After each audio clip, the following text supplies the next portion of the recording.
of the time when a movie boasts about the fact that it's based on actual events or inspired by actual events, it's usually used as a ploy to ask the audience to forgive the fact that they didn't make a good movie. A good example of this notion is The King's Speech. Now, I'm going to be upfront, I love The King's Speech. I love the performances, I love the story, and I love the general theme of overcoming disabilities. Mostly because I've had to deal with that kind of thing myself. So while I personally find The King's Speech enjoyable, I do understand and see how it's technically not a very good film. Even if you're telling the story of an actual event, you still need to make it fit the medium that you're telling the story in. My point is, Spotlight is one of the very few based on actual event films that is still a great movie because it still manages to be entertaining and interesting, and even very disturbing. The story follows a group of investigative reporters of the Boston Globe who start looking into the issue of child abuse within the Catholic Church. Their investigation leads them to discover the very sad and sick truth that a number of priests within the church have been molesting children and getting away with it repeatedly for years.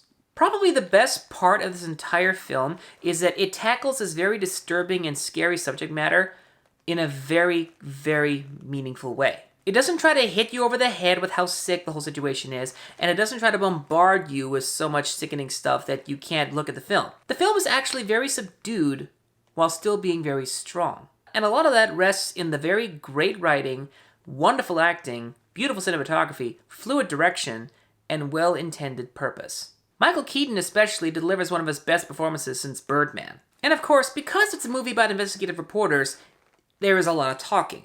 It is a very dialogue-driven film.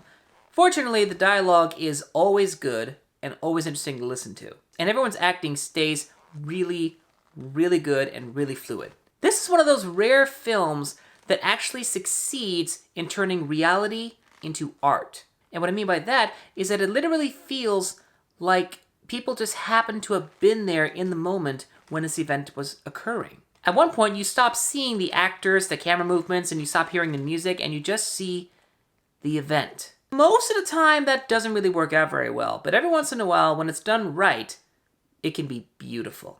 If this is still playing anywhere near you, I highly recommend you see it. Not just because of its important story, but because it truly is a remarkable film, and is most definitely one of the best films of this year. Ladies and gentlemen, I am TheNorm. Thanks for watching.